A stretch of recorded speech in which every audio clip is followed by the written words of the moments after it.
அஸ்ஸலாமு அலைக்கும் வரஹ்மத்துல்லாஹி வபரகாத்துஹு. அரஃபாத் மைதானம்.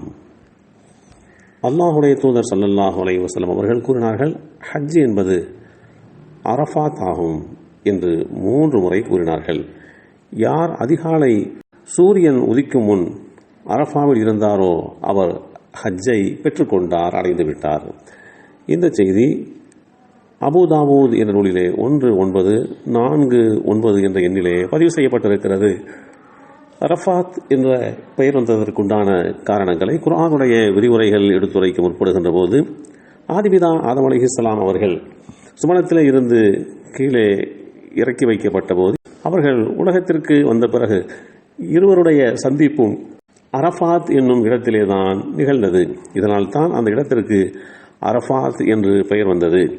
இது பொதுவாக மக்கள் ஒருவரை ஒருவர் அறிந்து கொள்ளும், அறிமுகம் செய்து கொள்ளும் இடமாக இருப்பதனாலேயே இதற்கு அரஃபாத், அறிந்து கொள்ளும் இடம் என்கின்ற பொருள்படுகின்ற அந்த பெயர் ஏற்பட்டது.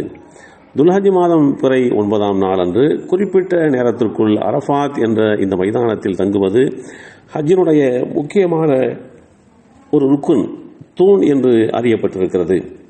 ஒருவருக்கு இந்த அரஃபாத் மைதானத்திலே தங்குவதற்குண்டான வாய்ப்பு கிடைக்கவில்லை என்று சொன்னால், தவறி போய்விட்டது என்று சொன்னால், அதற்கு எந்த விதமான பரிகாரமும் ஈடு செய்தலும் கிடையாது.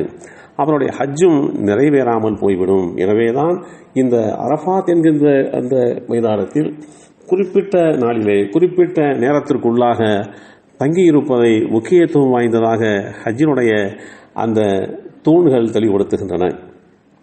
யார் எங்களுடன் இந்த மகரிப் மற்றும் இஷா தொழுகையை தொழுது நாங்கள் இங்கிருந்து புறப்படும் வரை எங்களுடன் தங்கியிருக்கிறாரோ, மேலும் இதற்கு முன்பாக இரவிலோ அல்லது பகலிலோ அரஃபா மைதானத்திற்கு சென்று தங்கியிருந்தாரோ அவருடைய ஹஜ் என்பது முழுமை அடைந்துவிட்டது, அவருடைய ஹஜ் கடமை நிறைவேறிவிட்டது என்று இஸ்லாமிய மார்க்கம் தெளிவுபடுத்துகிறது.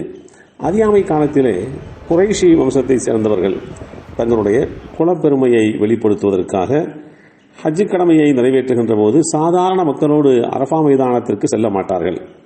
மாறாக அவர்கள் முஸ்தலிஃபாவிலேயே தங்கிவிடுவார்கள்.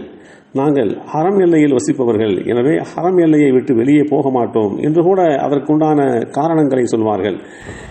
இதனை வேதமறை குர்ஆன் கண்டித்து தெளிவானதொரு வசனத்தை இறக்கியருளது. சாதாரண மக்களுடன் அரஃபா மைதானத்திற்கு செல்ல வேண்டும் என்று அந்த கட்டளை அமையப்பெற்றது. இந்த விஷயத்திலே சுய விருப்பத்திற்கோ பெருமைக்கோ இடமில்லை, மாறாக அல்லாஹுடைய கட்டளைக்கு கீழ்ப்படிவதுதான் கட்டாயமாகும் என்று வேதமறை குர்ஆன் வசனங்களின் வாயிலாக தெளிவுபடுத்தப்பட்டது. மற்ற மனிதர்கள் எங்கிருந்து திரும்பிச் செல்கிறாரோ அங்கிருந்தே நீங்களும் திரும்பிச் செல்லுங்கள். இன்னும் நீங்கள் மன்னிப்பு கோருங்கள், நிச்சயமாக அல்லாஹ் மன்னிப்பவனாகவும் கிருபையுடையவனாகவும் இருக்கிறான்.